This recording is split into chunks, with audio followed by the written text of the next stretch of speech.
Hola, linda esencia de amor y luz. ¿Qué tal? ¿Cómo estás? Ojalá estés estupendamente.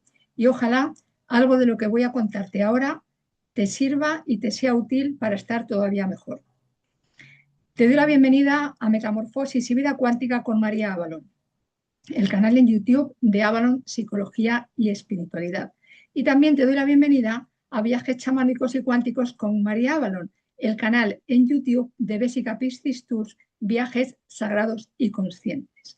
Porque de lo que vengo a hablar hoy se va a estrenar en ambos canales, puesto que tiene relación con todas las tareas que hago en cada una de mis vertientes profesionales. Porque estoy aquí hoy para hablar de Egipto. No el Egipto más conocido, sino de un Egipto mucho menos conocido, mucho menos visitado. Y vengo a compartir hoy cuáles son esos lugares de Egipto y cuáles son los tesoros y los secretos que guardan. Este Egipto del que vengo a hablar en este vídeo transcurre por el sur del país, en una zona a la que se llega navegando por el Nilo, la única vía de acceso cómodo a sus parajes, rodeados de arena y de vez en cuando alguna que otra montaña.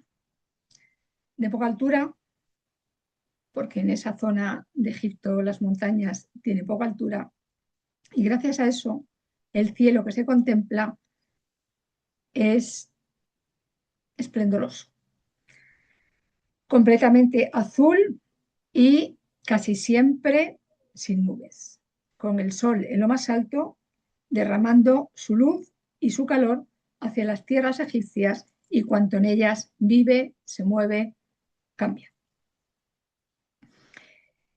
Porque de lo que vengo a hablar hoy es de los templos nubios, de Asuán, de Alejandría y del monte Sinaí, también del monasterio de Santa Catalina y de los monasterios coptos de Wadi el Natrum. Entre medias, como de costumbre, intercalaré información relevante que es necesario recordar y mantener fresca, toda ella relacionada con estos sagrados lugares y sus misterios, que son también los nuestros y los de la vida en todas partes. Y para comenzar, los templos nubios. Para visitar los templos nubios, excepto uno, es imprescindible navegar por el Nilo. No hay otra forma de llegar a ellos. Y esto es así desde que entre los años 1959 y 1970 del siglo XX fuera construida la gran presa de Asuán, obra que motivó que los templos que existían en esa zona del Nilo fueran desplazados de su ubicación original y recolocados en los puntos donde ahora se encuentran. ¿Y por qué y para qué se hizo esto? Para que no fueran tragados por las aguas y desaparecieran no solo del paisaje egipcio, de la vista, sino también de su cultura, de su energía y de su legado. La zona del Nilo por la que se viaja para llegar a estos templos, saliendo desde Asuán, luego hablaré de Asuán, se llama Lago Nasser y también se llama esa zona del Nilo Mar de Nubia. Sigue siendo el Nilo, sin embargo, con estos dos nombres. Nasser era el presidente de Egipto durante el tiempo de construcción de la presa. Por eso se le nombró en su honor. Y Nubia es una región situada al sur de Egipto y al norte de Sudán. Está asentada a lo largo del Valle del Nilo, entre la primera y la sexta catarata, y en la antigüedad Nubia fue un reino independiente. Actualmente, muchos consideran que los nubios son los únicos y verdaderos egipcios indígenas nativos que existen en el país. La ciudad principal de Nubia es Asuán. Tengo que decir que uno de los muchos regalos que el universo, regalos y sorpresas que el universo, la divinidad, la inteligencia infinita, cada cual que lo llame como quiera, Sofía Cristos, tenía preparados para mí durante este viaje, el tercero en esta encarnación, a las tierras del Nilo, de los faraones, de las pirámides, de los templos, fue contar con un guía nubio para visitar los templos nubios. En fin, yo esto ni me lo hubiera podido imaginar. Y además esto lo supe cuando llegué al barco, donde él me estaba esperando.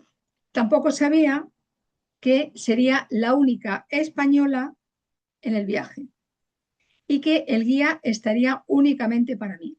Cuando yo compré esa excursión por todo el lago Nasser, no me imaginaba, pensaba, bueno, habrá más gente de habla española.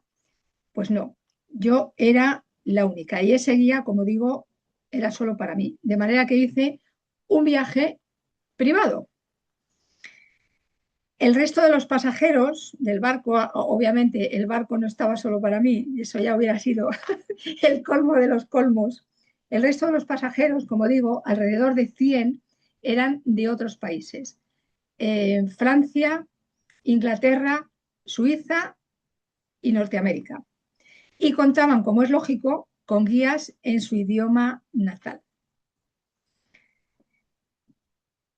Saladino, el nombre del guía, me explicó que su pueblo, los nubios, no se sienten árabes, en absoluto se sienten árabes, sino egipcios nubios. Él también me dijo que su pueblo, antes de que el Islam se impusiera, seguía las enseñanzas de Yeshua. Porque en Egipto hubo unos egipcios, hablaré luego también más detenidamente de esto, que fueron los coptos, y que fueron los primeros en seguir las enseñanzas de Yeshua. Cuando él me dijo eso, yo le hablé de Sara y le enseñé unas fotos que causalmente llevaban el teléfono. No suelo hacer fotos de mis pinturas, sin embargo, algunas sí y las conservo. Entonces le enseñé unas fotos de los dos retratos de Sara que yo dibujé el año pasado, en 2025. Y al ver uno de ellos, Saladino exclamó: pero si así son y visten las mujeres de mi pueblo, ¿de quién me has dicho que es hija? Y yo, claro, me quedé, le volví a repetir, le volví a contar un poco la historia y él me dijo, claro, todo esto nosotros lo conservamos, no sabemos, él me dijo, dice, yo no sabía que había esta relación entre Yeshua, su hija, Miriam, y mi pueblo. Y claro, al ver el color de la piel, yo le dije, bueno, es que hay bastante probabilidad de que Sara fuera de piel oscura, más bien negra, que es como tienen la piel los nubios. En el vídeo 170 de Metamorfosis y Vida Cuántica con María Avalon, Sara, Santo Grial Encarnado de Sofía Cristos, puedes ver ambos retratos si todavía no los has visto. Y estos son los templos nubios que puedes visitar si decides viajar a esta parte menos conocida y visitada de Egipto y del Nilo. Le pregunté a Saladino cuánta gente al año suele ir a esa zona y me dijo que unas 2.000 personas. Es decir, nada que ver con los millones de personas que visitan el resto de los templos, monumentos y paisajes egipcios.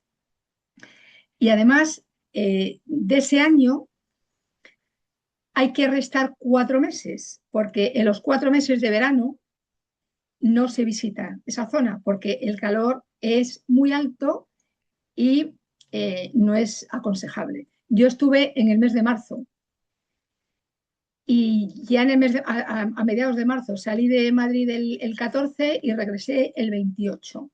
Iba con ropa de verano y hacía muchísimo calor en marzo. Creo que es de mayo, junio, julio, septiembre.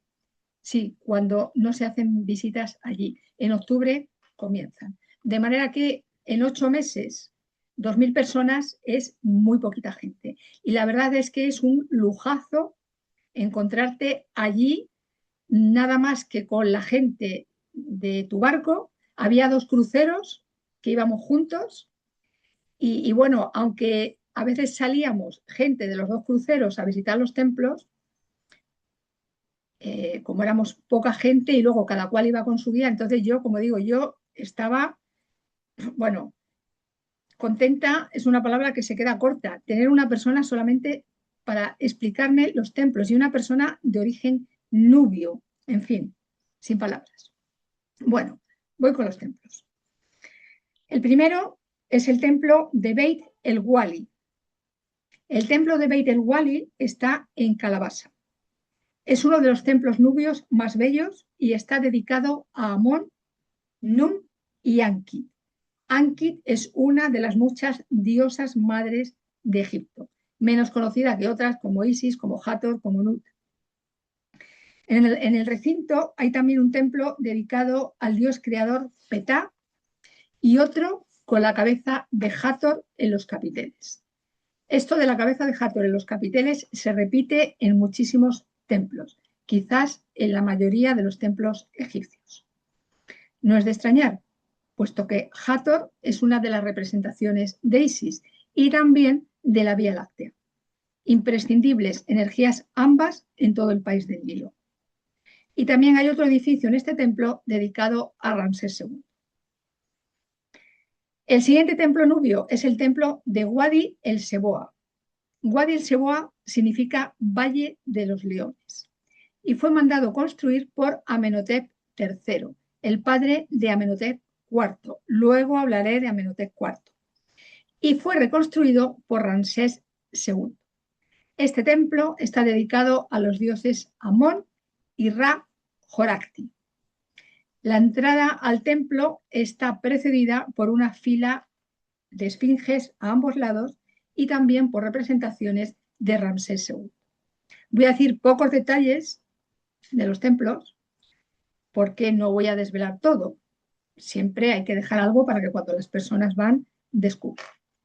El siguiente templo nubio es el templo de Amada. Se considera que el templo de Amada es el templo de Nubia más antiguo de todos. Fue mandado construir por Tutmosis III y también por su hijo, con el propósito de registrar sus victorias militares. El nombre original de este templo era Neter Huet Ra-Horakhti, la casa de Ra-Horakhti.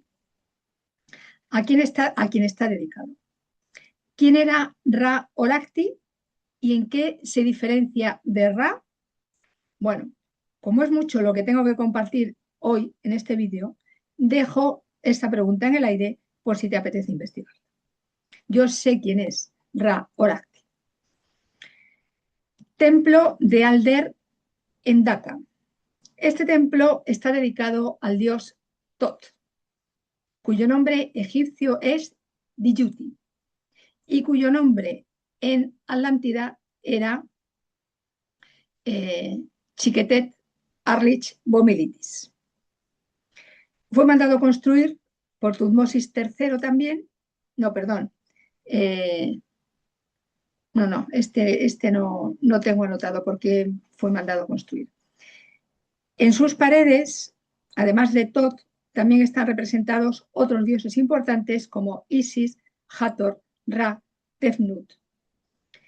Y aquí también está destacadamente representada la diosa Sesat o Seset, la escriba femenina del Antiguo Egipto. Eso es precisamente lo que significa su nombre. Y Sesat no solo era escriba, sino que era la guardiana de los registros. ¿De qué registros? De los registros del tiempo y del espacio. Es decir, de los registros de la vida egipcia, incluso antes de que existiera y se materializara Egipto en la tierra. Sesat es también diosa de la matemática y homóloga de Tot, en conocimiento, evolución y sabiduría.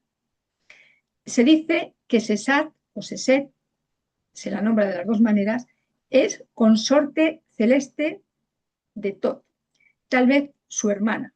Esto no está muy claro. Aunque también hay otra hipótesis, otra idea que dice que Sesat y Tot nunca se relacionaron físicamente, aunque se habla de un hijo, Nefertum, que nació de la unión de ambos.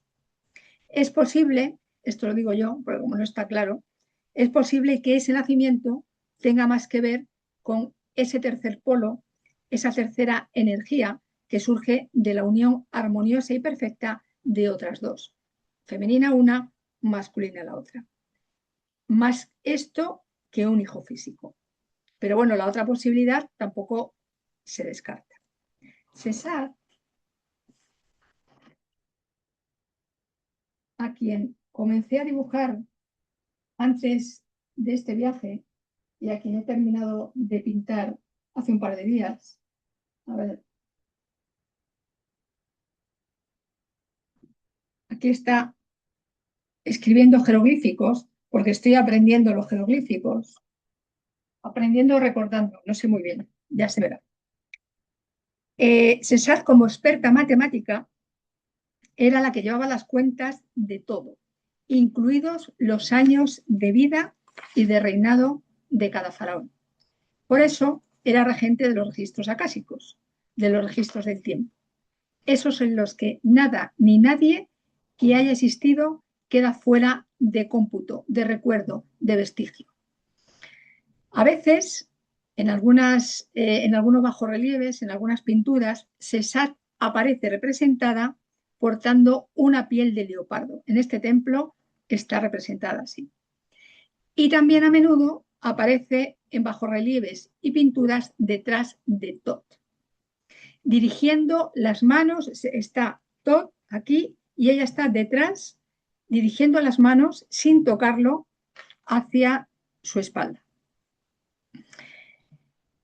señalando así que ella es la que inspira al más sabio y al más maestro de todas las divinidades egipcias. En otras palabras, Sesat, y esto es mi criterio, es una representación de Sofía en Egipto, la mitad de la fuente de la que todo nace, la parte femenina de lo que yo llamo conciencia cósmica Sofía Christos. La masculina en Egipto sería obviamente Tot, como logos solar y como parte crística en cuanto a lo que supone de evolución interior. No estoy diciendo que Tot fuera un Cristo, aunque a lo mejor sí. Templo de Al-Maarraq. Este templo está dedicado a los dioses Serapis e Isis y es de la época en la que los romanos ya habían llegado a Egipto y lo habían conquistado, por lo que es uno de los templos nubios últimos en ser construido. Templos de Abu Simbel. Sin duda, los de Abu Simbel son los más conocidos de todos los templos nubios. Ambos fueron mandados construir por Ramsés II. El de mayor tamaño está dedicado a 3 de las 9 divinidades egipcias principales. 3 de las 9 divinidades que forman la Eneada egipcia y que son Amón, Ra y Petá. Y también está dedicado al faraón mismo deificado, porque los faraones se consideraban dioses. Y en los templos que mandaban construir, ellos mismos también eran esculpidos, los bajorrelieves, en estatuas, como si fueran un dios. Consideraban que eran expresiones de las divinidades en la tierra. Y en cierto modo, en un principio, no solamente los faraones, todos los reyes, reinas que existieron en el planeta Tierra, en principio, es verdad que eran descendientes de los dioses. El templo de menor tamaño, de Abu Simbel, está dedicado a Nefertari, la esposa principal y favorita de las muchas que tuvo Ramsés II. En el templo de Nefertari, todas las columnas de la sala hipóstila representan a Hathor.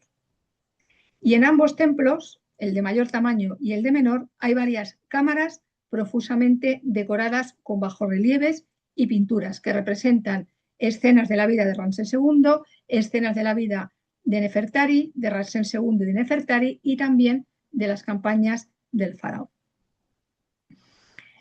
En mis 2 viajes anteriores a Egipto estuve en Abu Simbel. Sin embargo, llegué allí por carretera. En este he llegado atravesando el Nilo y acercándome poco a poco y a la velocidad del barco a una de las construcciones más emblemáticas, potentes y significativas de ese país, en el que todo, en realidad, lo es. Y es muy difícil, casi imposible, destacar un emplazamiento, un templo, una edificación, una zona.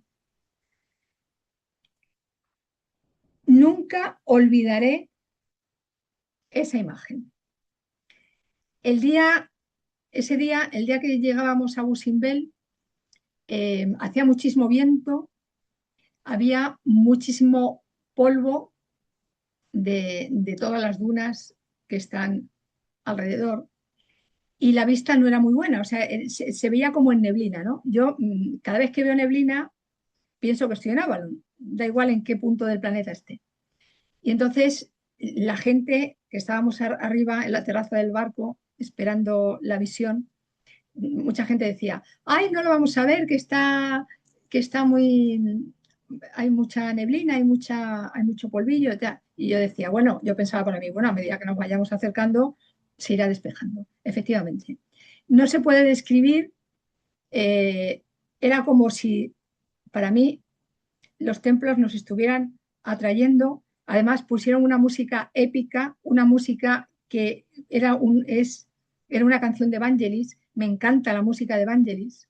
Y claro, era como con esa música acercándote a los templos de Abu Simbel. El barco atracó justo en la parte izquierda de los templos y aunque no eran visibles, desde ahí el saber que estaban a tan corta distancia, pues fue también una dosis extra de energía y de alegría para mí. Por la noche regresé a los templos de Abu Simbel para ver un espectáculo de luz y sonido. No soy muy amiga de estos espectáculos porque sé que la mayoría de las veces es lo que ofrecen, no es lo que luego será. Pero bueno, por tal de estar otra vez allí delante, al final lo decidí en el último minuto y estuve. Y aunque la verdad es que el espectáculo no fue algo extraordinario, sí lo fue poder ver los templos iluminados y contemplar el cielo estrellado arriba, en el que claramente visible estaba el cinturón de Orión, las 3 Marías, como a veces se llama a las 3 estrellas que conforman esta constelación, Al-Nilan, Al-Nitak y Mintaka, en alineación con las cuales las pirámides de Giza fueron construidas. Obviamente había muchísimas más estrellas, la noche estaba tremendamente clara, sin embargo, a la primera a la que se fue mi vista cuando miré al cielo fue a esta constelación, de lo cual me alegré infinito por todas las implicaciones que tiene en relación con Egipto. Y voy a hablar ahora de Asuán. Asuán es una ciudad especialmente nubia, esencialmente nubia y una de las ciudades habitadas más antiguas, con una historia que abarca más de 2.600 años. Es un centro comercial y turístico al norte de la presa de Asuán, en el margen oriental del Nilo, a la altura de la primera catarata. Durante el egipcio antiguo, Asuán era la frontera sur del país, por lo que lindaba, bueno, y lo sigue haciendo, con la frontera norte de Sudán. Hay muy poca distancia de Asuán a Sudán. Las canteras de Asuán proveyeron de granito para la construcción de numerosos templos, de numerosos monumentos egipcios y en la actualidad siguen en funcionamiento. Asuán está completamente ubicada a orillas del Nilo, por lo que caminar por ellas es también tener al lado al largo y caudaloso río egipcio, tenerlo por compañero, como también sucede en algunas zonas del Cairo. Sin embargo, en Asuán, claro, es más pequeña que el Cairo y la parte del Nilo de Asuán es mucho más ancha que en el Cairo, está mucho más virgen. Por lo tanto, el río se ve muchísimo más esplendoroso, muchísimo más grande, muchísimo más todo.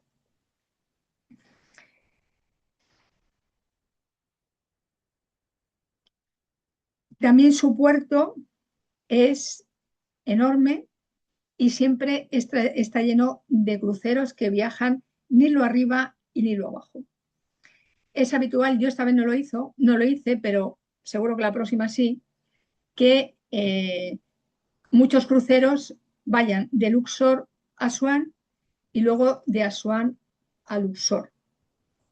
Las otras 2 veces que yo he estado en Egipto, he viajado a los templos a los que se viaja desde Luxor. Sin embargo, no he hecho ese trayecto entre los 2 puertos. Así que es otra de las muchas cosas que me quedan pendientes como motivo, como razón para volver a este país al que tanto amo, con el que me siento tan identificada, tan profundamente unida y tan claramente de allí. O sea, siempre las otras 2 veces que estuve ya sentí eso, sin embargo, esta vez lo he sentido de una manera mucho más profunda. ¿Qué hay en Asuán para ver? Bueno, pues en Asuán hay un inmenso mercado central, enorme, hay prácticamente de todo. Y yo destaco las especias, un producto original de esta zona de Egipto. Donde sea que se vendan especias en todo Egipto, proceden de Asuán. Y unas especias valoradas por su alta calidad. Me encantan las especias y las uso de continuo. ¿Qué decir de su aroma y de sus colores? Ir por ese mercado es ir oliendo, porque da igual que hay otras tiendas, el olor de las especias es no sé cómo decirlo, tan grande que vas caminando por el espacio y vas oliendo las especias. Y además de la ciudad en sí, considerada la puerta de entrada al África negra, el puerto y el Nilo, ¿qué más hay de interesante en Asuán? Bueno, acabo de hablar del mercado. Pues en Asuán está el templo de File dedicado a la diosa madre Isis. Es otro de los templos nubios. Este templo, dedicado a Isis, originalmente estaba en la isla Elefantina y por las inundaciones anuales del Nilo fue trasladado a otra isla, a Gilkia, a la que se accede fácilmente en Faluca desde el puerto de Asuán. Esta vez no he estado en el templo de File porque ya estuve las veces anteriores. Y otro atractivo de esta pintoresca ciudad, muy distinta a otras de Egipto, y como he dicho antes, mucho más cercana al Egipto primordial, indígena, nativo, es el obelisco inacabado, que está en una cantera de granito al norte de Asuán. Dicen que de haber sido terminado, hubiera sido el obelisco más grande jamás construido y levantado en Egipto. Tampoco lo he visitado, así que otro monumento u otro tesoro que tengo pendiente para el próximo viaje. Y llega el momento de hablar de Alejandría. Alejandría, fundada por Alejandro Magno en el año 331 antes de nuestra era. Es la tierra natal de Hipatia, hija y discípula del astrónomo Teón, considerada la primera científica de la historia antigua. Yo digo, en esto de la historia antigua, yo añado, desde que se empezó a conocer la historia, porque sabemos que esa historia que consideramos antigua, en realidad no lo es tanto. Ha habido otras muchas gentes antes.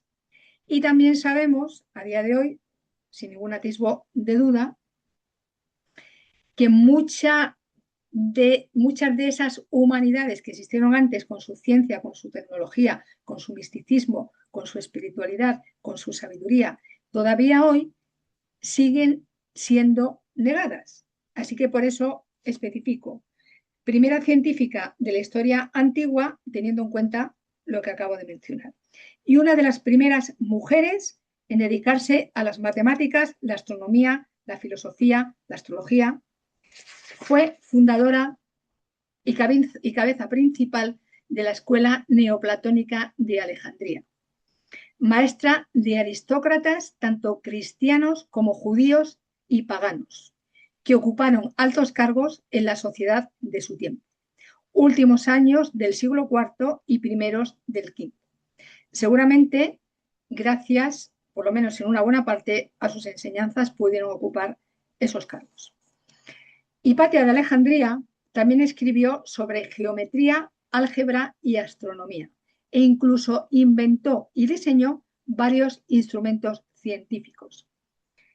Como es bien sabido, Hipatia, lamentablemente, acabó su vida de una forma terrible, como le sucedió a tantas mujeres sabias y poseedoras de conocimiento.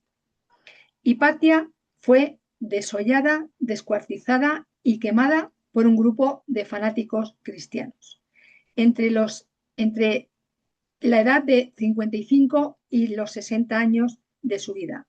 No está muy claro porque se barajan distintas fechas tanto respecto a su nacimiento como a su muerte. Aun con todo lo que Hipatia hizo en su tiempo y el legado científico, filosófico, de sabiduría que dejó para la posteridad, no hay un solo rastro de ella en toda Alejandría, como si no hubiera existido. Esto también ha pasado a muchas mujeres. Y aunque yo esto ya lo sabía, lo sé de sobra desde hace muchísimo tiempo, mucha gente lo sabe, a la guía de esa excursión, que dicho sea de paso, ha sido la única mujer que he tenido como guía en este viaje a Egipto, el resto han sido hombres, la mayoría de los guías en Egipto son hombres. Bueno, pues yo le pregunté a la guía si había algo que recordara a Hipatia. Y su respuesta fue que podía encontrar algún libro sobre ella en la tienda de la biblioteca. Obviamente se refería a la biblioteca de Alejandría, en la que estábamos a punto de entrar cuando yo le hice esa pregunta. Y de inmediato cambió de tema. Incómoda, me di cuenta, incómoda por la pregunta. Obviamente yo no estaba preguntando por libros. Ya sé que hay libros sobre Hipatia. De hecho, yo tengo algunos. Lo que pasa que, bueno, supongo que todavía hoy es incómodo hablar de ella en Egipto, en Alejandría, su tierra natal, donde enseñó, e incluso por parte de las mujeres, que, dicho sea de paso, todavía tienen hoy bastante cerrada la oportunidad no solamente de ser guías, sino también de realizar otras profesiones. Y esto de que las mujeres todavía tengan limitado el acceso a muchas cosas, incluso a estudiar, contrasta en alto grado con la idea que los caballeros transmiten sobre las mujeres en Egipto. En el sentido, claro, esa es la versión que ellos cuentan, en el sentido de que tienen libertad para hacer lo que ellas quieran, que nadie les impide nada. y que son las dueñas y señoras de sus hogares. Eso cuando están casadas. Y las únicas administradoras de esos hogares, de los hijos y del dinero que el marido les da, esa es la palabra que dicen todos, para que realicen sus labores. En fin, si esto es libertad, que venga Sofía Cristos y lo vea. Dicho esto, que no quería dejar de decirlo, lo de Hipatia y lo de cómo están las mujeres en Egipto. Claro, Egipto, desde hace mucho tiempo, es un territorio árabe. Y ya sabemos cómo es la mentalidad árabe respecto a las mujeres.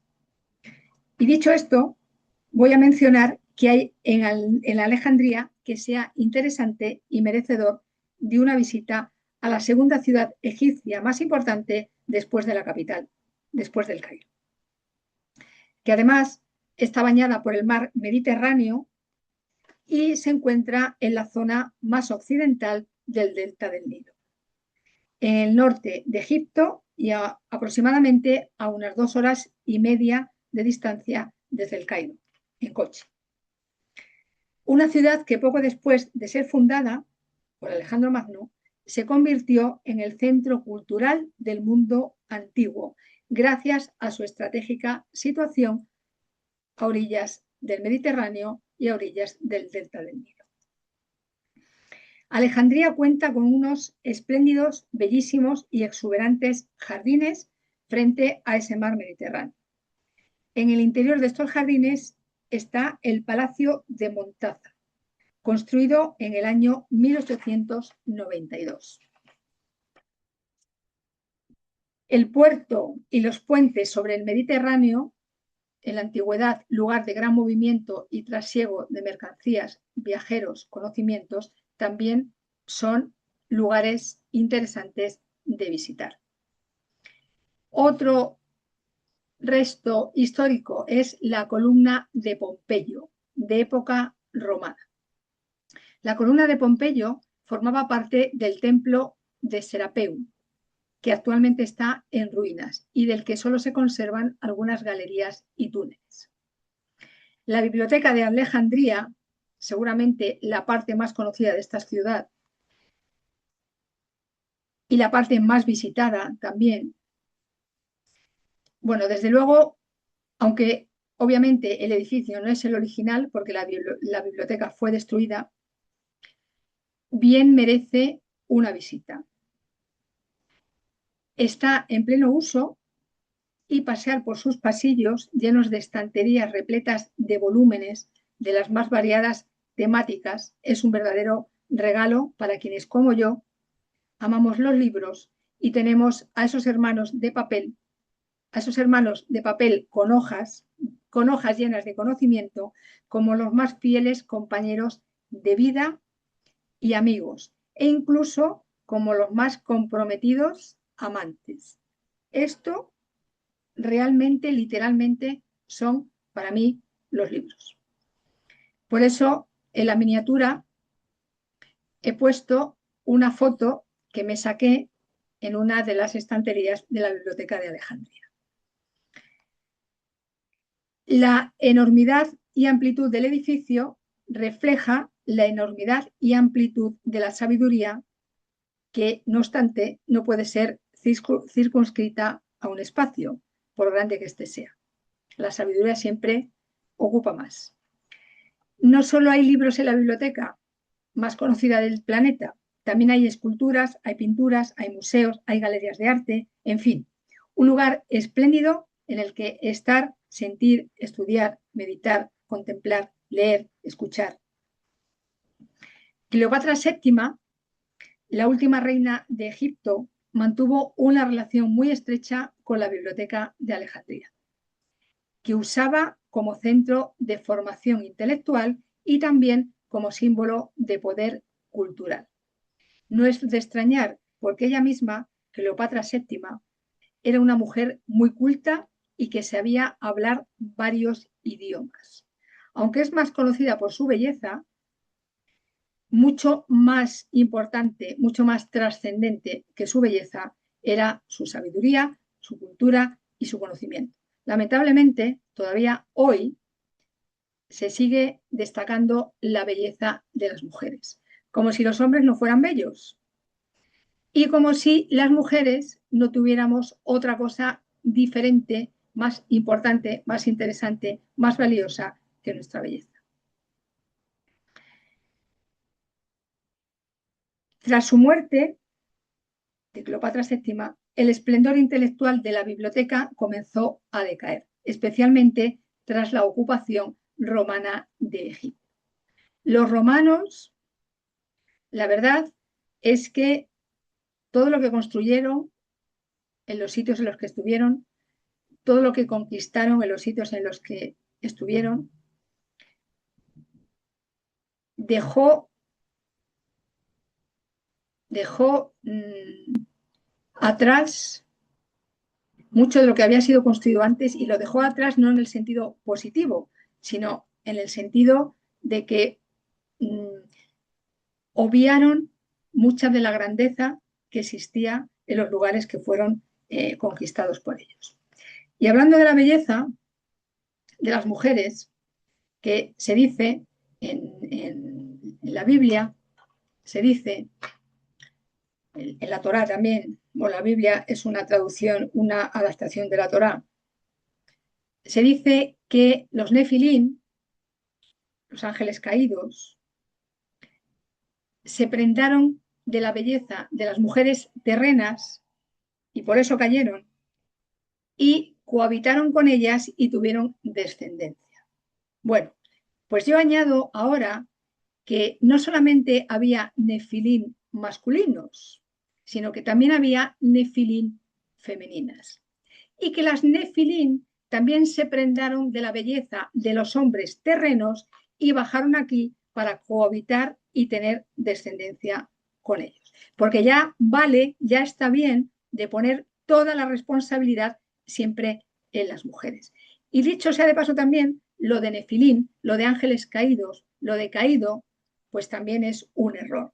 Porque estamos hablando, yo por lo menos estoy hablando de gente de las estrellas que vinieron voluntariamente a encarnar al planeta Tierra en distintos momentos del tiempo y en distintos momentos del desarrollo de este planeta. Como está sucediendo exactamente ahora, contigo, conmigo, con todas las almas que estamos encarnadas aquí. Hemos venido de las estrellas para realizar en este tiempo lo que hemos venido a realizar y que antes, pues, o no hicimos o dejamos a medias, y también ahora es momento de hacer de otra manera, de actualizarlo, de ponerlo al tiempo en el que estamos.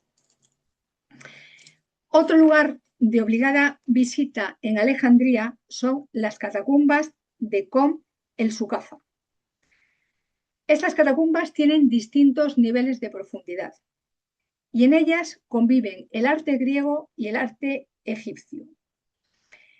Es una de las últimas muestras de decoración en estilo egipcio antiguo, aunque muy influido ya por el arte griego.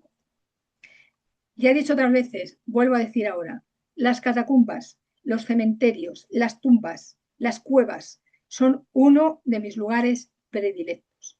Me siento en ellos muy a gusto y en una conexión muy profunda, tanto con lo más íntimo e interno del planeta, como de todas las gentes que allí fueron enterradas y cuya energía permanece, más allá del tiempo y del espacio.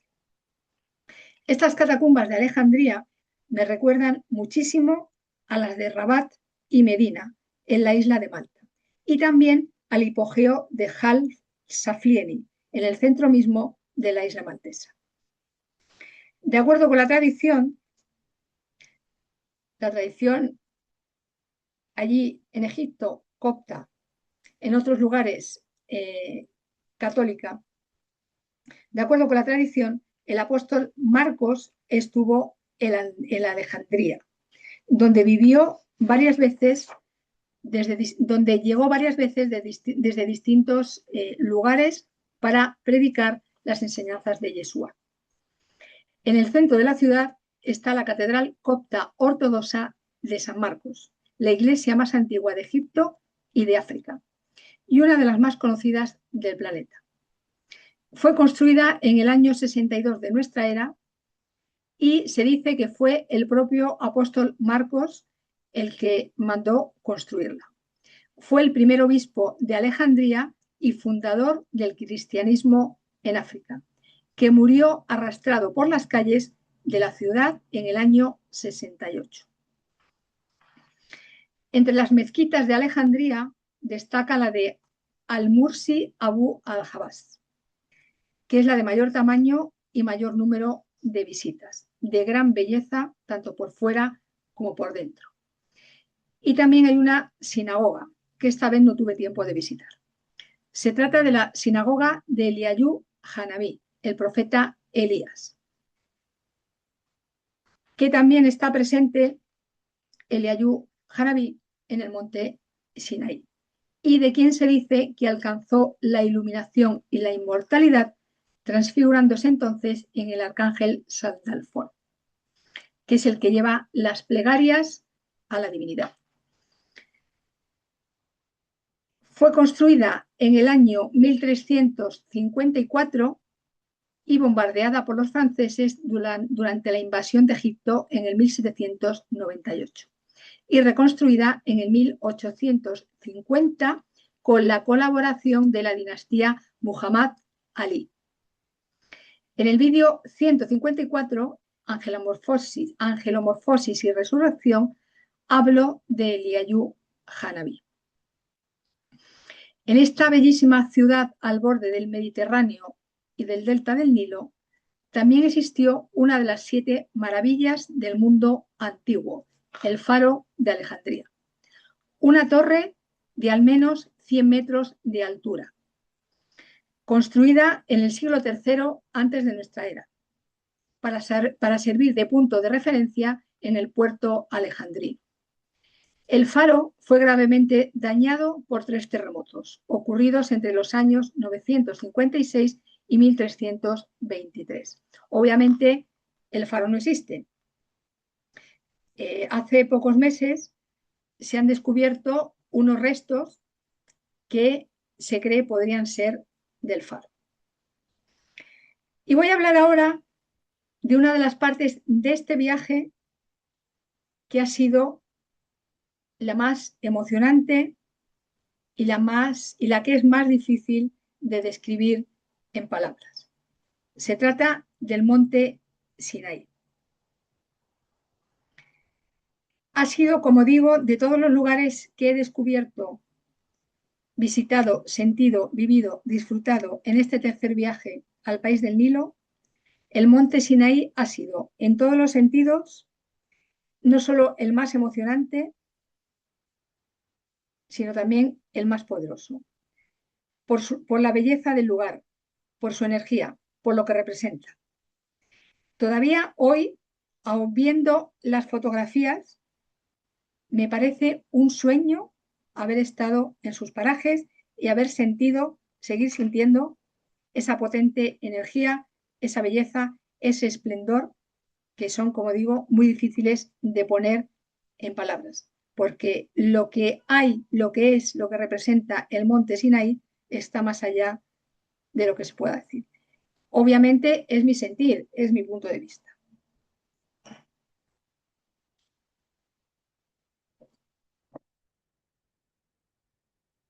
El monte Sinaí, una de las muchas montañas sagradas de este planeta, fue también uno de los puntos, paraje, evolución y cambio para muchas de las gentes que admiro y que estuvieron allí muchos siglos antes que yo. Quién sabe, a lo mejor yo también estuve allí hace muchos siglos. No me extrañaría nada. Esas personas, algunas de esas personas son Mosé, Sífora, Miriam, Aarón, Eliyahu Hanaví y, desde luego, incluyo también a muchos de nuestros hermanos estelares, porque en el Sinaí, como en todas las montañas de este planeta Tierra, el aterrizaje de naves espaciales era una realidad de la que ya no podemos ni debemos seguir dudando, negando, rechazando. Ya he dicho en otras ocasiones que posiblemente los 40 días que Moshe Rabenu estuvo fuera del campamento israelita después de haber salido de Egipto y en la cima del monte Sinaí, los pasó en su nave nodriza, recibiendo instrucciones, calibraciones energéticas, información, tecnología. Fuera o no así, yo soñé el sueño de subir a la cima del Sinaí durante 10 años, hasta que finalmente, en este año 10, que es 2026, el sueño ha sido materialmente cumplido y realizado. Gracias, como siempre, a Dios, a Sofía Cristos, que me asiste para realizar mis propósitos. Ojalá sea siempre para el bien mayor. El monte Sinaí está a unas 5 horas por carretera desde el Cairo. Está al nordeste de Egipto, entre África y Asia. Y para llegar a la península del Sinaí, que es donde se encuentra la montaña sagrada, es necesario atravesar el canal de Suez y pasar nada más y nada menos que por 5 puestos fronterizos. La mitad de 10 es 5 o el doble de 5 es 10. La altura del monte Sinaí es 2.285 metros. Y esa altura solamente es superada por el monte Catalina, de 2.642 metros de altitud y que está justo al lado. Yo lo vi, el monte Catalina, con nieve en la cumbre. La subida a la cima del Sinaí por un camino pedregoso, empinado y curvilíneo lleva unas 4 horas y media. La bajada unas 2 horas y media. Y uno de los objetivos de esa subida al Sinaí es ver el amanecer y la salida del sol desde su cumbre. La otra foto que he puesto en la miniatura es de esa salida del sol. Además de contemplar todos los montes y paisajes que hay alrededor. En uno de esos montes suelen decir los guías que fue donde Mosé tiró y rompió las tablas de la ley. Porque como es de sobras conocido, el Sinaí está íntimamente relacionado con los 10 mandamientos, o más correctamente, las 10 palabras, cada una de las cuales se relaciona tanto con una de las 10 plagas de Egipto como con una de las 10 sefirot del árbol cabalístico de la vida.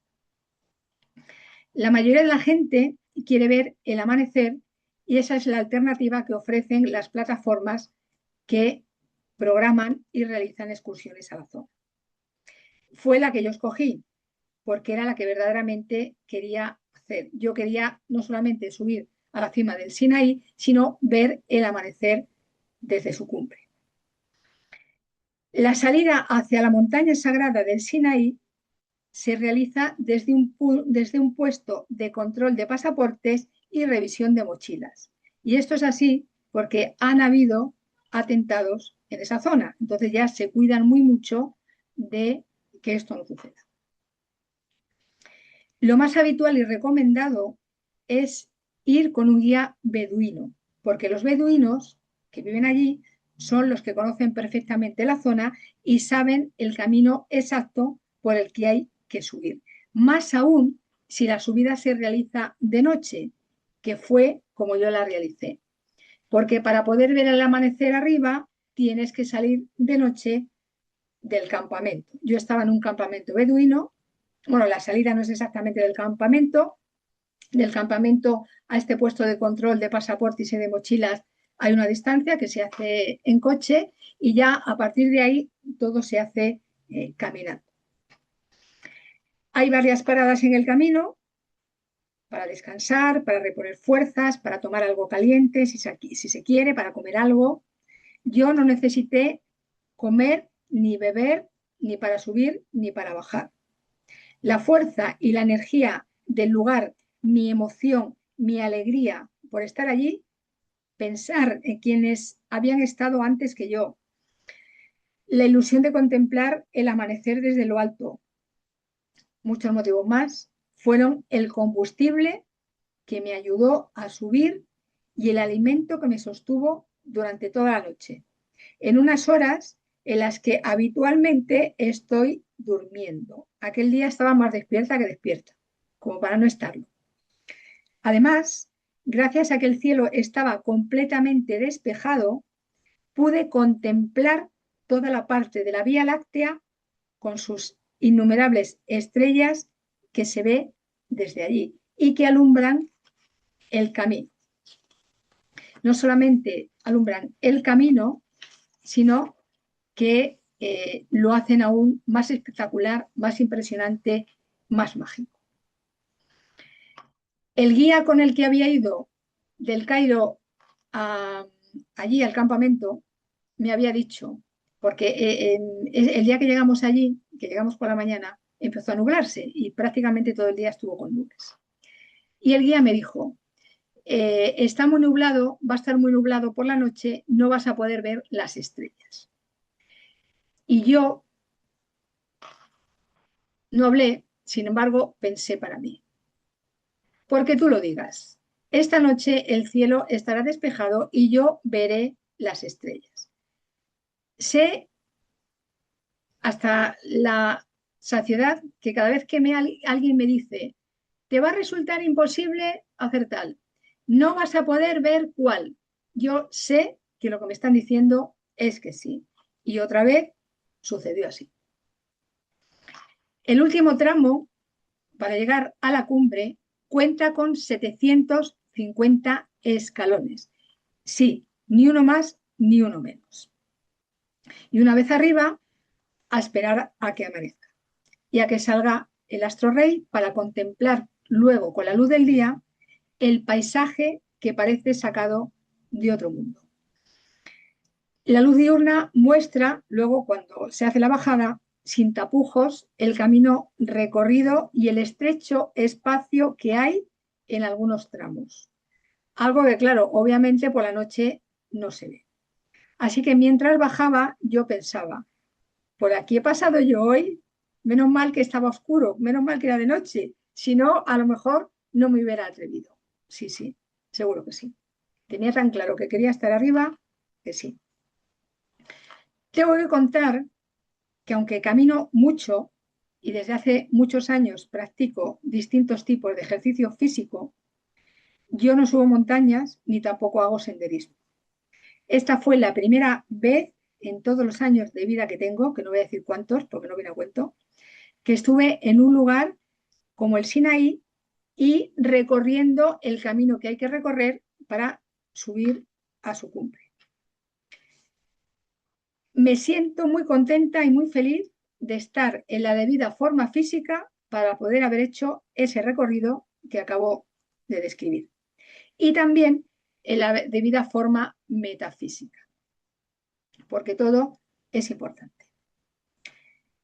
Porque no solamente hice el camino, no solamente hice el ascenso, sino que lo hice con comodidad, dentro del tiempo estándar y sin la más mínima molestia ni cansancio. El guía beduino que iba conmigo, Mohamed, un joven de 20 años, constantemente me preguntaba durante la subida si estaba haciendo ayuno ese día. No entendía que no necesitara ni comer ni beber. También el guía me había dicho, el guía de antes, el que me había dicho que no iba a ver las estrellas, me había dicho que llevara agua y que llevara comida con el máximo de azúcar posible. Yo no como azúcar, no como nada con azúcar, nunca compro nada con azúcar. Llevé una botella de agua porque, bueno, a ver, llevar una botella de agua es algo bueno, es casi lógico. Sin embargo, cuando me dijo eso, le dije, si yo no nunca tengo nada de eso, no lo compro. En esas paradas que hay puestecitos, kioscos, como decimos en Península Ibérica, sí que había de todo eso, pero obviamente como no lo necesitaba, ¿para qué lo iba a comprar? Bueno, cuando la mayoría de la gente, por eso claro, el guía se extrañaba, había gente muy joven, incluso él mismo, con 20 años, pues cada vez que parábamos o comía algo o tomaba algo. Entonces, ya digo, él me decía, María, ¿estás ayunando hoy? Decía, no, no, no estoy ayunando hoy. Eh, yo por la noche no como, le decía, yo a estas horas estoy durmiendo y cuando estoy durmiendo no estoy comiendo. Bueno, y luego ya cuando bajábamos, pues claro, él otra vez, o sea, estaba intrigado. Eh, me volvió a preguntar que cuál era mi secreto y de dónde había sacado la energía para mantenerme bien a pesar del esfuerzo requerido. La verdad es que es un esfuerzo físico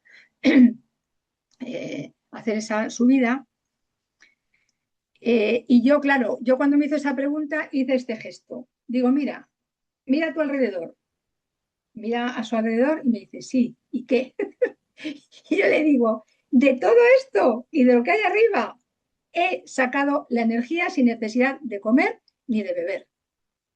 Y bueno, se queda así un poco extrañado. Ah, energía. Y digo, sí, sí, entonces le explico. Tú no sabes que todo tiene energía, que los lugares tienen energía, que toda la gente que ha estado aquí, gente muy grande, gente muy importante, ha dejado su energía. Y entonces, bueno, pues se quedaba muy extrañado. Y me decía, ah, vale, o sea que la energía, o sea que entonces la energía, ¿y eso cómo se hace? Digo, mira, esto es algo muy largo de explicar que hoy no es momento ni lugar para yo darte esa explicación. Y luego añadí, además de todo eso, además de que la energía del lugar me alimenta, cuando yo me enfoco en algo, ese enfoque, esa concentración, esa atención que yo empleo en lo que quiero hacer, en este caso, subir al Sinaí, sin importarme los metros, sin importarme el tiempo, sin importarme que lo hice de noche, eso también me da ánimo, motivación, fuerza física, metafísica desde luego que sí, física también, para hacerlo. Y entonces me dice, no he entendido nada, por favor, ¿me lo puedes volver a explicar? Sí, sí, yo con muchísimo gusto te lo vuelvo a explicar. Y le volví a explicar todo lo que acabo de contar. Añado aquí ahora que todo el camino fue una meditación en movimiento y la mayor parte en silencio, salvo cuando Mohamed me decía que llegábamos a una parada, que se quería tomar algo, cuando me decía, mira, mejor ve por aquí, ve por allí, bueno, pues ahí claro hablaba. El resto iba en silencio, porque me había propuesto hacerlo así, como una meditación y en silencio. Y además, y esto también lo revelo aquí, fui recitando el Salmo 91, que memoricé en hebreo unas semanas antes de este viaje. ¿Y por qué y para qué el Salmo 91 y no otro? Porque según la tradición, el 91 era el salmo que rezaba, recitaba, cantaba Mosé Rabenu cada vez que subía al Sinaí y una multitud de ángeles de la luz oscura intentaba impedírselo.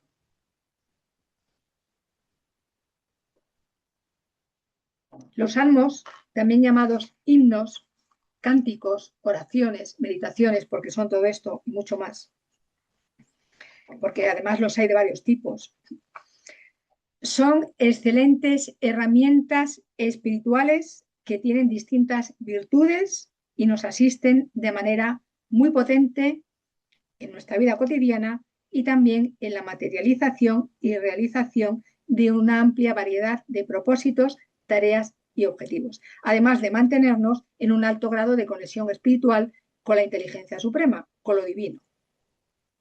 El 91 es, por delante de todo, un salmo de protección y también de fuerza espiritual para afrontar y llevar a cabo cualquier asunto, sobre todo si es difícil, complejo, etcétera.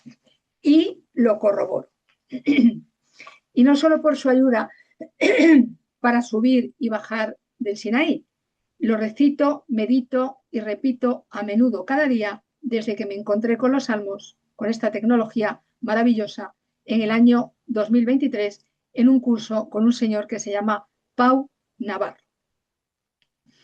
Y si bien la escritura de los 150 salmos se atribuye a David Amélez, no todos los escribió el rey poeta. Algunos los escribió Shlomo Amélez, su hijo, y otros fueron escritos mucho tiempo antes de que ambos reyes hebreos existieran. Y esos himnos, esos cánticos que fueron escritos antes de que existieran David y Salomón, fueron redactados por un egipcio, no un egipcio del pueblo llano, no un egipcio escriba, ni siquiera un egipcio de la casta sacerdotal, sino un egipcio de un rango mucho más alto y de mucha más influencia que la que tenían los escribas, que era mucha, y la que tenían los sacerdotes egipcios, que era todavía más. Es decir, que muchos de esos himnos, cánticos, meditaciones, rezos, que tienen un parecido espectacular con muchos de los salmos, fueron escritos por un egipcio. Esto a mucha gente del ámbito hebreo, incluso cabalístico, le va a sentar fatal. No le va a gustar absolutamente nada. Pues que no le guste. Me da lo mismo. Ese faraón no fue tampoco un faraón más de los muchos que hubo en las no sé cuántas dinastías. Fue uno que por sus ideas y acciones revolucionarias, diferentes, nuevas, se ganó la antipatía, el rechazo y la animadversión de la clase sacerdotal de su tiempo, que para aquel entonces ya se había corrompido en grado máximo, ya estaba manipulando en grado máximo, ya se estaba enriqueciendo a costa del pueblo y de las arcas reales en grado máximo. No es tan diferente de lo que estamos viviendo ahora. Estoy hablando, supongo que ya lo intuyes, si eres visitante habitual de este canal, supongo que ya lo intuyes. Si esta es la primera vez que te encuentras con este canal y conmigo, pues a lo mejor no. Bueno, estoy hablando de Amenhotep IV, más conocido como Akenatón. Sí, el llamado faraón hereje. Él escribió algunos himnos en honor de Atón que guardan, como he dicho y vuelvo a decir, un extraordinario parecido con varios de los salmos atribuidos al rey David. Porque, como he dicho otras veces y vuelvo a decir ahora, Egipto y el pueblo hebreo estuvieron antiguamente muy unidos, bebiendo uno de las fuentes del otro y a la inversa. Y esto no es así porque yo lo diga, es porque hay pruebas más que suficientes que lo confirman y lo corroboran. Que se quieran dar por válidas o no esas pruebas es decisión de cada quien, como sucede con tantos asuntos que nos contaron de una manera y que mucha gente, al oír la versión más cercana a la verdad, se niega a admitir como cierta. Eso, insisto, es cuestión de cada cual. El vídeo 106 está dedicado a Moisés, Egipto y la Tierra Prometida, y el vídeo 150 está dedicado a David y Salomón. La paz es el sostén del mundo, obviamente de este canal, Metamorfosis y Vida Cuántica con María Ávalo. Monasterio de Santa Catalina. A los pies del monte Sinaí está el monasterio de Santa Catalina, que también quería visitar desde hace mucho tiempo, junto con la propia montaña. Es otro de los puntos importantes de esta zona de Egipto. El monasterio da nombre a uno de los varios oasis que existen en las proximidades. Y a diferencia de los demás, no es precisamente la vegetación lo que aquí abunda, aunque sí una inmensa paz gracias a la ubicación de la península del Sinaí, donde además de muchas montañas, también hay mucho silencio. Entonces, no hay abundancia de vegetación, como suele haber en los oasis, sí hay abundancia de montañas y, como digo, de paz, de silencio y de una energía tremendamente hermosa, alquímica, potente. El monasterio es un lugar idóneo para meditar, contemplar, estar en conexión con el interior, retirarse, recogerse, descansar, aspectos todos ellos propios de los oasis, tan significativos en cualquier desierto, ya sea interior o exterior. Egipto tiene en esta zona uno de sus monasterios más significativos, que además es uno de los lugares más sagrados para los cristianos, sobre todo los coptos y los ortodoxos, aunque también para los católicos. Está dedicado a Catalina de Alejandría. Catalina de Alejandría era una joven de la nobleza del siglo IV en esa ciudad mediterránea, que tras una visión de Yeshua también empezó a interesarse por sus enseñanzas y no solamente eso, sino a enseñarlas, a transmitirlas a otras gentes en su ciudad natal, negándose desde que conoció esas enseñanzas a participar en los rituales y las ceremonias propias del Egipto de su tiempo, muy influido ya por las costumbres romanas. Catalina de Alejandría fue martirizada por su negativa. Y como el martirio que le aplicaron no hizo efecto alguno en ella, finalmente fue decapitada. Su cuerpo se encuentra en el monasterio, porque según la tradición fue transportado allí por unos ángeles. De Catalina se dice que era una joven muy bella, de nuevo surge la belleza, y además de elevada y amplia cultura. Esto ya me parece mucho más interesante. La Iglesia Católica la considera virgen y mártir, aunque no está muy claro si Catalina verdaderamente existió o no, ya que no hay documentos concluyentes que así lo ratifiquen. Sin embargo, su historia se mantiene viva hasta hoy y es el motivo por el que mucha gente cristiana visita el monasterio, que dicho sea de paso, ya existía desde la época del emperador Justiniano y en un lugar en el que antes que nada se levantó una capilla para conmemorar el encuentro de Mosè Rabenu con la zarza ardiente.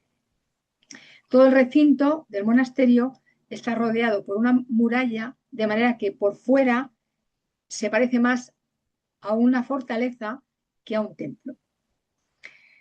Como menciono en el vídeo 106 dedicado a Mosè Rabenu, muchísimo antes de que existiera este monasterio cristiano, el monasterio romano, la capilla, había ahí un templo dedicado a la diosa Hathor, del que tanto el pastor fiel como su hermana Miriam y su hermano Aarón eran no solo asiduos visitantes, sino también oficiantes destacados. Todavía no lo sé, sin embargo, intuyo que Sífora, esposa y alma hermana de Mosè, también. Tal vez el becerro de oro que el pueblo israelita forjó en ausencia de Mosè era una representación de la diosa con cabeza de vaca, que además de ser una de las muchas representaciones y manifestaciones de Isis, era y sigue siendo una clara representación y alusión de la galaxia Vía Láctea, en la que el planeta Tierra habita y orbita. Y voy a hablar ahora de los monasterios coptos de Wadi el Natron.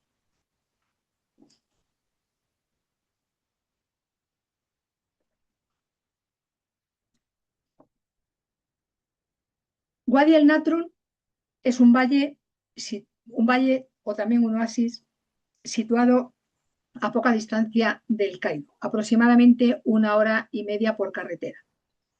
Desde tiempos muy antiguos fue un lugar muy importante para la cultura egipcia porque de él obtenían una sal especial que era utilizada en el proceso de momificación. Esa sal se llama natrum, de ahí deriva el nombre del valle, que como he dicho también puede considerarse un oasis, ya que en esa zona tan cercana a la capital egipcia y tan cercana al desierto abundan los cultivos. Hay otro lugar que está en Perú, en el Valle Sagrado Inca, en el que también hay unas sales muy especiales. Muchos siglos después de que fuera utilizada esta zona como lugar de recolecta del natrum, esta zona se convirtió en un lugar sagrado para los coptos. ¿Quiénes eran y siguen siendo los coptos? Los egipcios que comenzaron a dejar el culto a los antiguos dioses de Egipto y empezaron a seguir las enseñanzas de Yeshua, que como he dicho otras veces y vuelvo a decir hoy, fueron una adaptación de enseñanzas más antiguas, como por ejemplo las hebreas. Fuentes, esas enseñanzas más antiguas, en las que el maestro del amor y la paz no solo bebió abundantemente, sino que también practicó en profundidad. Es imprescindible recordar, porque todavía mucha gente también lo niega, no le gusta, que Yeshua nació en Israel, más concretamente en Galilea, y por consiguiente nada de lo hebreo le era ajeno. Lo egipcio tampoco, ni siquiera lo hindú, aunque hoy el foco central de este vídeo es Egipto. Entre Egipto y la familia de Yeshua, desde mucho antes de que él naciera, hubo una larga, hermosa, profunda, prolífica historia de amor, aprendizaje, sabiduría e intercambio.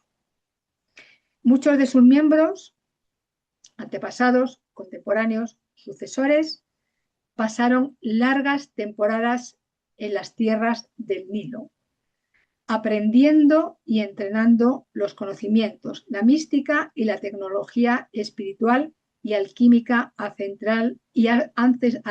ancestral de ese país.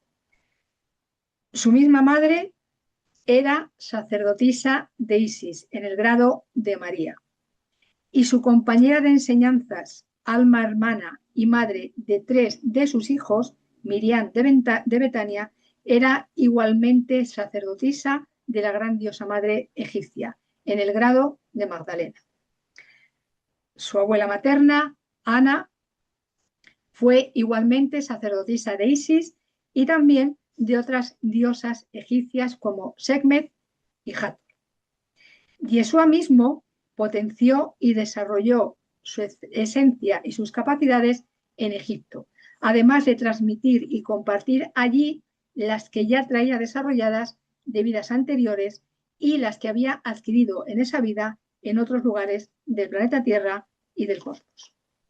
Incluso participó en el rito del sepulcro, uno de los más importantes para la elevación y la iluminación del ser propio de la alta alquimia en Egipto, emulando así a Osiris, de quien se dice, Osiris fue el primer ser humano que nació, vivió, murió y resucitó en el planeta Tierra.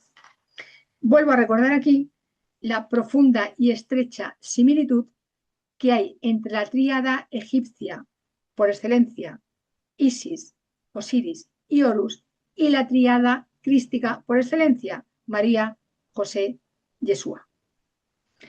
Hablar de esa relación de amor entre Egipto y la familia de Yeshua es también hablar de la comunidad esenia, repartida en distintos lugares de Egipto y altamente comprometida con una buena parte de su sabiduría. Yeshua era esenio y recibió una formación esenia, especialmente por parte de Ana, su abuela materna, destacada maestra de la comunidad esenia de Monte Carmelo. Hablo de ella en el vídeo 101 de este canal y de los esenios en el vídeo 104. Por lo que la relación entre esas enseñanzas de Yeshua y Egipto es incuestionable e ineludible. Para la Iglesia copta, dirigida por la Iglesia ortodoxa, Egipto fue el refugio del recién nacido Yeshua y de sus padres durante los primeros 2 o 3 años de su vida, donde se trasladaron para eludir la persecución de Herodes. A día de hoy, aún no se han encontrado pruebas fehacientes que muestren que esa persecución de Herodes fue real. También sabemos que hay muchos documentos de la antigüedad que se destruyeron. Entonces, que no existan documentos no significa que esto realmente sucediera así.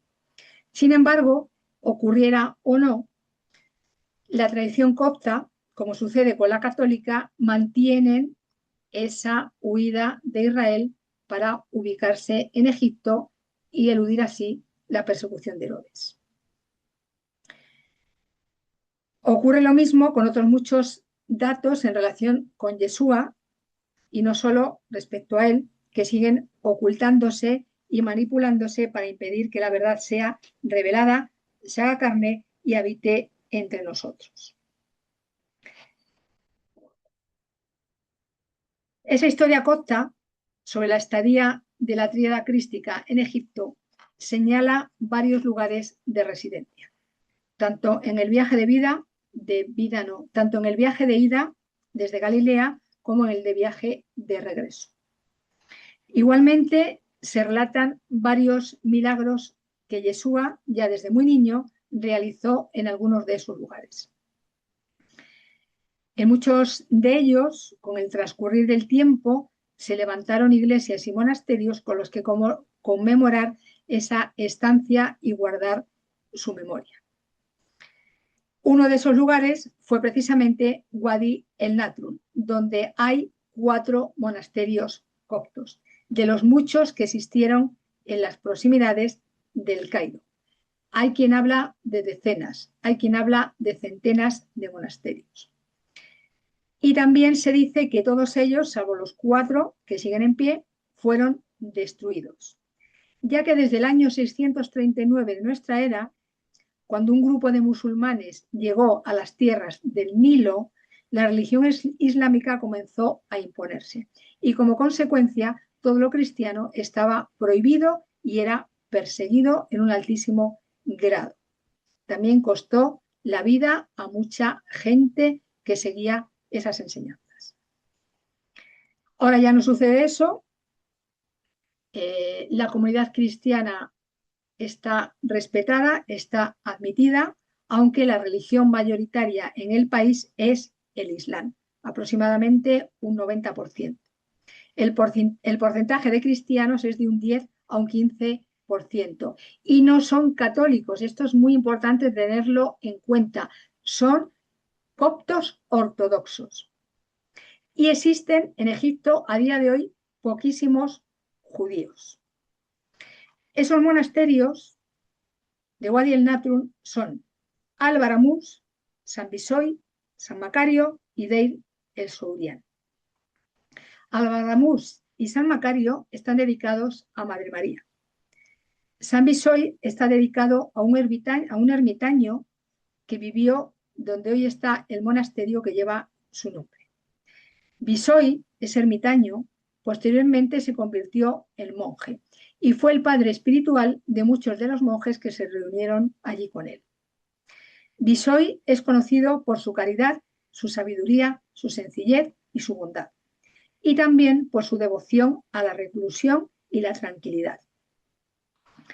El monasterio Deir el Sourián, también llamado de los sirios, igualmente es de advocación mariana. Es imprescindible mencionar que para la Iglesia copta ortodoxa, María, como madre terrena de Yeshua, es una figura de importancia trascendental, ya que a través de ella la parte divina de Yeshua, tuvo un cuerpo con el que poder expresar esa divinidad como ser humano. Un concepto esencial en la Iglesia ortodoxa.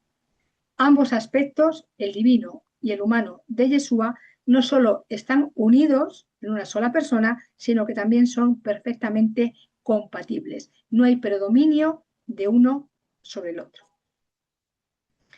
La tradición copta ortodoxa también sostiene que Miguel Arcángel es el protector de estos monasterios y de la Iglesia copta en general. El pueblo hebreo también considera que el Arcángel Miguel es su protector. Los monasterios de Wadi el Natrun y todos los demás en Egipto están regentados por la Iglesia ortodoxa, mucho más fiel y cercana que la católica a las enseñanzas de Yeshua y a aquellas que él actualizó. La Iglesia ortodoxa considera a Yeshua no solamente su maestro primordial, sino también la cabeza principal de su institución.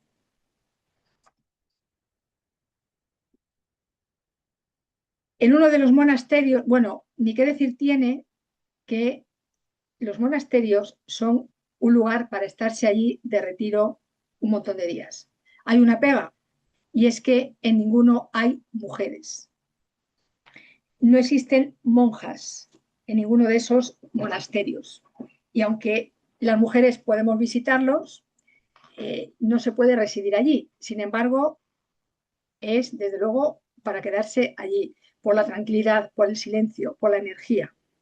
El guía con el que hice esa excursión, que también hice, como no, sola, tampoco me lo imaginaba que iba a hacerlo sola, como me veía tan imbuida del silencio, de la paz, de la belleza del lugar, me dijo un par de veces, María, si quieres, te quedas aquí esta noche y mañana venimos a buscarte. Y yo le contesté las dos veces, con gusto, con muchísimo gusto me quedaría aquí, no una noche, sino varias, pero claro, como aquí no pueden estar mujeres, pues eso no puede ser. Pero desde luego, gracias por decírmelo, porque evidentemente me encantaría. Me gustó mucho esa sensibilidad de él y luego también, cuando ya habíamos llegado al último, me dice, mira, como no tenemos prisa, estás tú sola, ya de aquí nos vamos al Cairo, ya lo siguiente ya era ir al Cairo para comer y ya se terminaba la visita. Dice, yo me salgo y tú quédate aquí todo el tiempo que quieras y nosotros porque bueno, se refería al conductor, siempre va un conductor y el guía. Y te esperamos fuera, estate aquí todo el tiempo que quieras. Claro, también me imagino, porque él es musulmán, me imagino que de alguna manera no le apetecería mucho estar en un lugar en el que hay un culto distinto al suyo. Es musulmán y sigue la religión islámica. Y esto lo sé porque él me lo dijo y porque cuando fuimos a la comida y ya estábamos en el restaurante, me dice, si quieres, tú ve comiendo, que yo tengo que ir a rezar. O sea, la mayoría son musulmanes practicantes. Y la mayoría de los guías, hay un momento en el que dicen, discúlpenme, tengo que ir a rezar.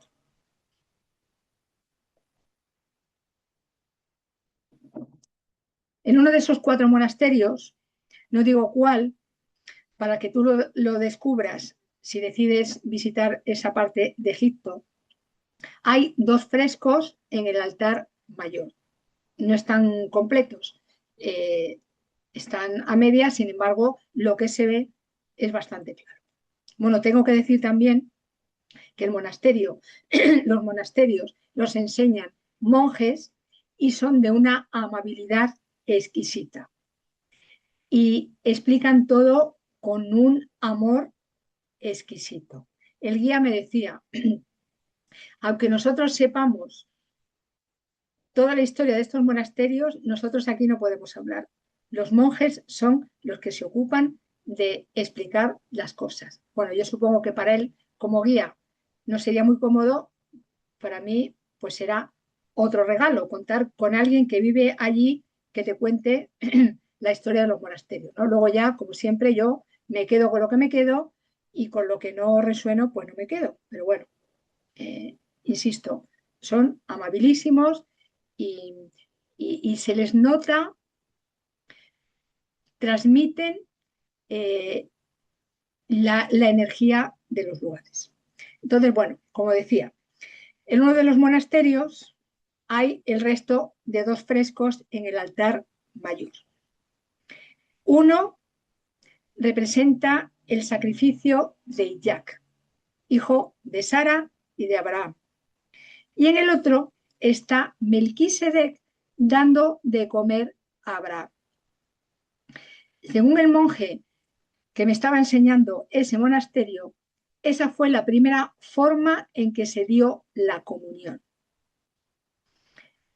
Como explico en el vídeo 144 de Metamorfosis y Vida Cuántica con María Avalon, dedicado a Melquisedec, Melquisedec era rey de Salem y enseñó la práctica del diezmo a Abraham, a quien también había ayudado antes en la lucha con Kedorlaomer, a quien el patriarca pudo derrotar gracias a esa ayuda.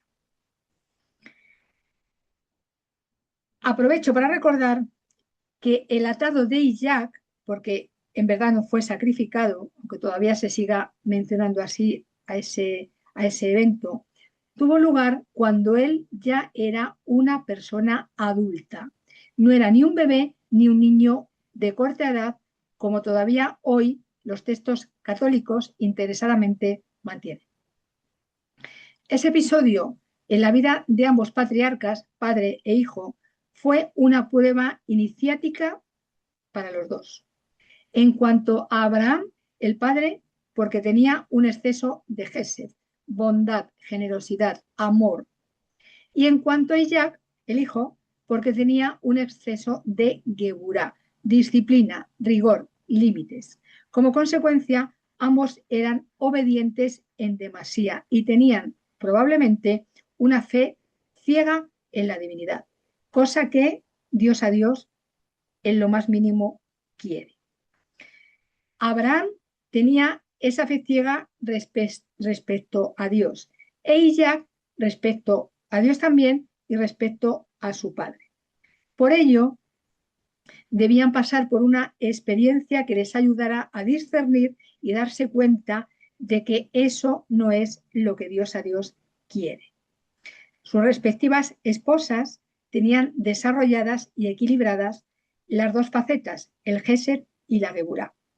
Hablo con más amplitud de esto en los vídeos 142 y 156 dedicados respectivamente a Sara Imeinu y a Rivka Imeinu. Y me llamó mucho la atención cuando el monje explicó esa primera manera de dar la comunión, es decir, dando comida a otra persona. En ese fresco está dibujada una vasija. Melquisedec saca la comida, coge la comida con una cuchara de esa vasija y se la da a Abraham.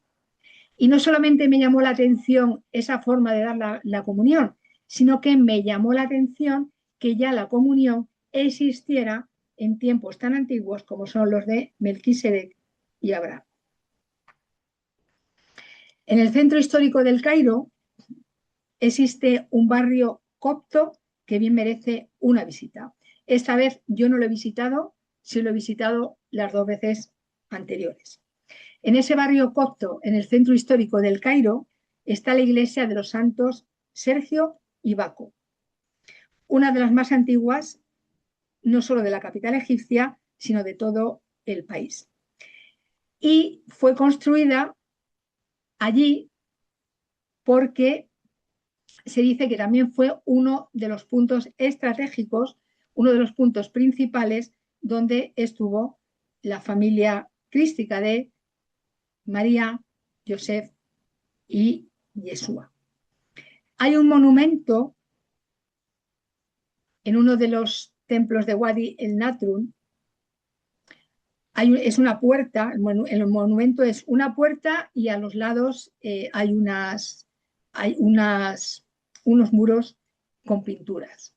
Y llama la atención que en uno de esos muros, si recuerdo bien es el de la izquierda, sí, en el de la derecha están representadas las pirámides de Giza, están Joseph, María, el niño y un ángel viajando por ese territorio, y en la de la izquierda van en un barco atravesando el Nilo, se supone que es el Nilo, por si están en Egipto, tiene que ser el Nilo. Joseph lleva en su mano un ankh, esta cruz.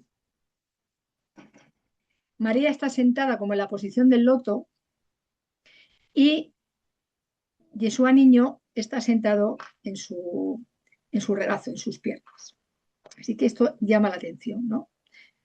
Y llama la atención en el sentido de que no es tan descabellado pensar esa relación tan estrecha que había de esta familia con Egipto y que quizás esa hipótesis de la huida pues no fue realmente así. Es lo que nos han querido contar para que no sepamos lo que había en el fondo. A mí, desde luego, esa historia, como tantas otras, sobre Yeshua, María, Josep y el resto de esta familia, hace tiempo ya que no me resultan, que no resueno con ellas, no me resultan lógicas, no me resultan, en una palabra, verdaderas.